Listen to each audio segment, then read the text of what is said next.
Ozali na salon d'honneur ya Goma bandeko na yebisaki bino ke na keluka bamusicien bisika bazali mais nazwaki bango na hotel te na ekokutana na bango awa en tant que mwana mosala na bino nalingi nazwa bango.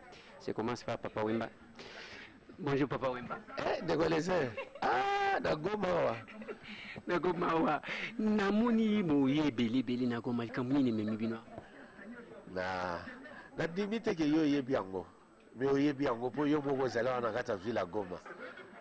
Ezalaki bongo mibu tuku mine ya mama yango mama ye asangisi bana na ye nyonso toye awa na Goma mpo tosepela na ye elongo mibu na ye ya tuku mine. Mais Papa Wemba, nayoki ke concert même na Goma bisika babangaka par rapport à aspect sécuritaire bobeti concert même na Butu. Est-ce que c'est vrai ou c'est faux? Biso toyaki awa oyo ndenge balobaka Saint Thomas oyo ndenge bakongo balobaka kimona meso tomoni na biso moko awa okoki kotambola ni l'air Goma esi ezongi na paix, Goma eza na sécurité, tata mokonzi abundi asali makasi ya makasi mpenza yango tokoyebisa bayebanso oyo nano bakomi awa te bango moko mpe baya batia mosapi esika Yesu azokaka ndenge Saint Thomas asalaki biso baoyo balanga nzembo bamama Milia bamama Chala bakarmapa bamanda chante bajibe piana bawerason baninga azaiko biso tu toye mpe tomoni topesi longonya. Occasion ya anniversaire ya maman en fait ya première dame Papa Wemba ezomona pe comme une occasion ya réconciliation ya bamusicien parce que namoni même bino nyonso to bokutani likaniso mosusu biso balanga nzembo tovandaki nango kuna oyo tolingaki toyebisa mama kasi tokata mosusu na Kisasa nde tokozwa ntango ya koyebisa ye likambo esalami awa na Goma mama atambola nango na République démocratique du Congo mobimba. biso bamusicien eza likambo koyokana te biso nyonso toali nde bandeko mpo toali na bolingo kaka moko bolingo ya miziki bokanisaka te ke tozali bayinani toza baennemi te tozaka bandeko bandeli ti suka yango topesi merci na mama mingi mpenza merci mingi na ndenge akanisaki biso bana na ye. Merci beaucoup Papa. Merci ndeko Eliezer. Bonjour maman. Bonjour ndeko Eliezer. Bonjour za malamu. Naza malamu ndenge tokutane na Goma moni kaka toza na esengo makasi. Oui, na système ya fête ya première dame. Oui, système ya fête ya première dame après 40 ans, ils ont presque demi-siècle. Alors akanisi bana na nyonso ndenge asangisi biso awa et puis bandeko na biso ya Goma bazaka na posa komona biso poto sepelisaka pe bango moni mboka koto na este et vivre mingi guerre mais baza na besoin ya esengo wana basepela ndenge baninga musu na Kisasa basepelaka ba province mususu esali biso esengo makasi vraiment napesi merci mingi na mama fete eleki kitoko na kimia nyonso tobeti na stade na Butu bandeko nyonso basepeli obangaki te kobeta na Goma na stade na Butu parce que Goma batambolaka pamba te elingi kolobelaki si signe ya kimia yango wana signe ya kimia balobaka Goma okotambola te insécurité mais tobeti na Butu bana nyonso bayaki na kati ya stade na kimia na esengo nyonso en tout cas désordre ezalaki te tosepeli mingi. Merci les karmapa. Yo pendeko Eliezer mwana lokolo lopanga futelaka te nasepeli mingi komona yo. Merci beaucoup les karmapa. Bonjour. Bonjour ndeko Eliezer. Oui, séjour na bino na Goma eza ndenge nini mabe to malamu? Non, nasepeli mingi na ngai eza mbala liboso na komi na mboka oyo image nazalaka nango ndenge bino bovehiculaka na télévision namoni eza yango te honnêtement eza yango te, c'est-à-dire que namoni mpena les gens baza kotambola et vraiment librement namoni char de combat te namoni epai mandoki bileli te mais nabi mais alors donc eza image mosusu mbala mosusu naye comprendre ke mbala mosusu mpe média elobaka makambo mpe eza yango te mpo naye kovivre yango ngai nasepeli namoni bagomatracien baza na esengo na biso toyaki mpona anniversaire ya mama mais toprofite toyeba mpe tomona ndenge situation mboka yango eza non nasepeli mingi na ndenge namoni mpendaki bandeko na biso baza kotambola na kimia nyonso ngai esalinga plaisir. yo esalaka yo plaisir boni nanu procès na yo na badepute na ebandi te non ngai naza na problème moko na badepute te lobi procès naza na procès moko na badepute te namoni député moko aporte nga plainte te nasali artiste nasalaki nzembo ndenge tosalaka nzembo baevre ndenge bolobaka ya esprit nasalaki nzembo na nga mais est-il que en général badepute nyonso en tout cas majorité ya opposition comme ya majorité basepelaki na nzembo na nga kaka quelques-uns moto batrouve yango peut-être ezalaka no eza normal démocratie oblige. Donc, nous avons vraiment un procédé na député. Merci, Manda Chante. Bonjour. Bonjour, Déolèze. Bonne santé. Ah, très bien, Gaba fatigue. Fatigue. Bon séjour na Goma. Séjour na Goma, il est très bien.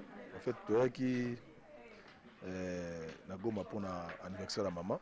D'ailleurs, en passant, nous avons souhaité maman sur la joyeuse anniversaire. Nous avons accéléré Mingi. Parce que ça m'a beaucoup. Mais ce jour, il est très bien. Donc, quand on est aux 8 ans, vous visitez le psyché Belleté, mais en tout cas, pour le cadre de paix, de mon IP. Bobeti concerne Abino sans problème, sans inquiétude. Oui, on a bétité. Normalement, je vais bétiter, mais on a invité le roi. On a bétité. On a invité. Ah, ok. Ah, merci. On a invité. On a assisté, on a bétité très bien. L'orchestre bétité très bien. Pour la fête, il y a maman. Il est bien, mais message dans la case, c'est Ali. Bisous à tous la carte qui chasse. Donc, apparemment, nous avons quitté la Goma. Nous avons quitté la Goma. Donc, c'est que pays est allé au Congo. Pays est allé à Makassi. Et félicitations. Bon courage et bien à Bakonzi. Parce que Goma, tu es à Sango. Tu es allé à Goma. En tout cas, pays est allé. Et le mot est allé. Tu es allé à Zonga pour avoir une image. Maman national, katana masolona yo ozana na micro. Mbote maman national. Mbote baba. Yo comment tu boy interview pour la nini? Ngana zo boy interview parce que la dernière fois toza ko discuter na plateau za ko tianga tembe. Nga lelo na yo siko lelo tala to na Goma. Omoni Goma. Yo moko omoni Goma loba lisusu. Boni ambiance. Omoni ndenge comment za ko bouger. Omoni ndenge ville za développer. Au moins ndenge ba construction esalemi yo moko mone plein bato ndenge bazana kati ya Goma loba lisusu boni concert na bino ya butu concert na bino ya butu eleki ndenge nini c'est super bayambi biso kitoko d'abord nazopesa merci na mama présidente de la République oyo apesi biso occasion oyo lisusu ya okuta na grand public et vraiment bayambi biso kitoko mingi en tout cas napesi mama merci na cadre anniversaire na ya 40 ans oyo toyeli et ya sangisi biso nyonso toye tobeti to à faire vraiment ko faire produire biso devant ce peuple là penza batu ya Goma nyonso ba biso na esengo na sepeli babini mitwashi vraiment c'était beau il y a rien il y a la paix sur place na moni char de combat na moni ata soda na balabala te na moni loko moko te awa ezali paix total calme ezali awa problème moko ezali te il faut féliciter Raïs mamu national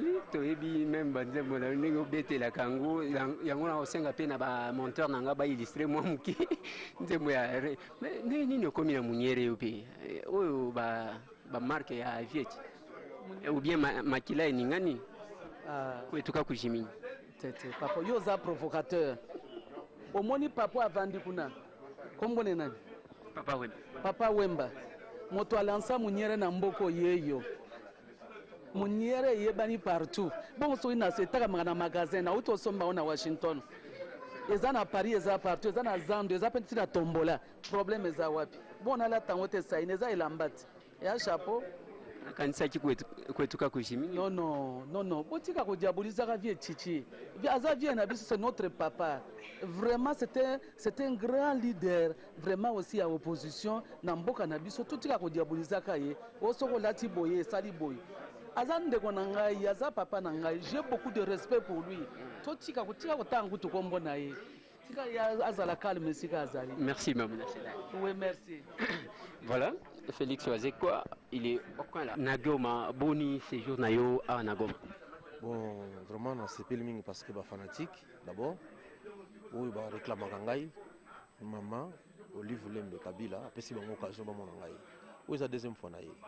première fois na yaki pe ka na compte ya présidence lelo pe na ye pe na compte ka ya présidence voilà omoni président tout le présidence lelo ezali pe sponsor na biso ba musicien voilà donc je suis très content ba fan neti lobby na stade ngamu na betaki moto ya suka donc ti na ba minuit bato bazala bato babakisa mili susu moyen te mpona kozela na clôturer vraiment na sepeli mingi na kei bato basali ngai na stade yo moto obetaki ya suka ngamu nabetaki ya suka loba nanu par rapport ya sécurité ntango ozobeta nayoki ke wazekwa ntango azalaki kobeta azolenga azobanga ayebi eloko ekoyela ye te non ça va parce que colonel Nyombi azalaki wana général Vital azalaki bon kutu général Vital ayinayaka na suka mais ville eza sécurisé premier jour toyaki jeudi nga natambolaki mingi exprès na kati ya ville voilà non ça dit qu'il faut tozala sincère tokolinga te totya bavie na biso en danger so toyebi ke place yango kimia ezali te même mama mokonzi akolinga te aya na biso esika oyo ayebi ke tozo risqué donc vraiment il y a rien à dire sécurité ezali.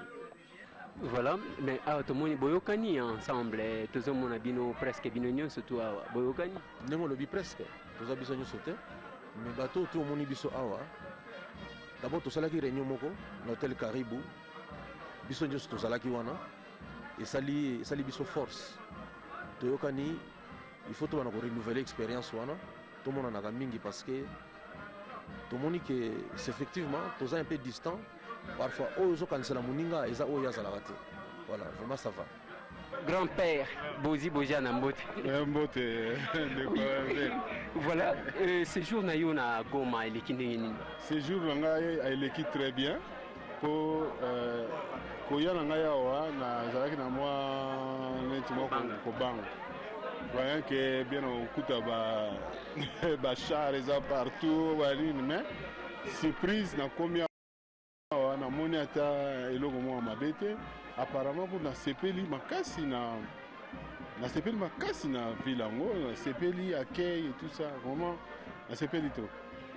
Bandeko balandi na yebisaki bino ke na kozwa ba oyo nyonso na constate awa nazozwa honorable député Mbote honorable Mbote honorable oza na Goma eza mpona likambo nini? Non bainvitaki biso na mama présidente pour toi assister na 40e anniversaire na ye yango toyaki mpona tosepelisa ye lokwa tozwaki invitation tokoya kozanga te et puis maman présidente babotama mokolo moko na mwasi na ngai le 29 juillet ngai nabotama le 27 juillet donc on est tous de Lyon yango na toyaki kosepelisa ye et puis toza kosonga. Henri Thomas Lokondo ndenge nini ozomona Goma? Est-ce que sécurité ezali? Goma, vous savez, na sepeli parce que on a zalaki na 80, 87, 88, 90, Redoc Hour. D'abord, qui vous réunit avec le Redoc le moins âgé du Zaïre à l'époque. Il n'avait que 32 ans. Na Goma, ils ont qui subvention Nangai, Bukavu, Bakindouana. Mais dès que la monique malelo na sepeli. Goma et comme beaucoup de balabala asphalté, construction, vraiment, Nangaï, maman, mon épouse, nous avons vraiment très bien, agréablement surpris. Honorable, qu'est-ce qui fait que Goma, ezaka na bitumba chaque fois ozokota ozoyoka M23 koti bona mais batu bazotonga kaka? Est-ce que eza na complicité mon côté ezali kosalema quelque part? Mais oui, à travers le monde, dans l'histoire du monde, l'histoire de guerre, batu batonga mi na période de guerre. Na économie mo sotambola na période il y a guerre. Mais le peuple, il y a Nord Kivu, c'était un peuple travailleur, travailleur, un peuple commerçant, un peuple ça ma casse. Bon, Bitumba Soko on me rappelle militaire, il y a une période de calme, mais Bango va profiter de la période de quoi il y a calme, on construit, on a tamboli partout, mais c'est merveilleux, c'est merveilleux. Tout ça, mais là, Bitumba Soko a le souci de prendre les Alabiso, les Alabavoisins, les Alabiso, de vivre dans la paix et dans la quiétude. Merci. Merci.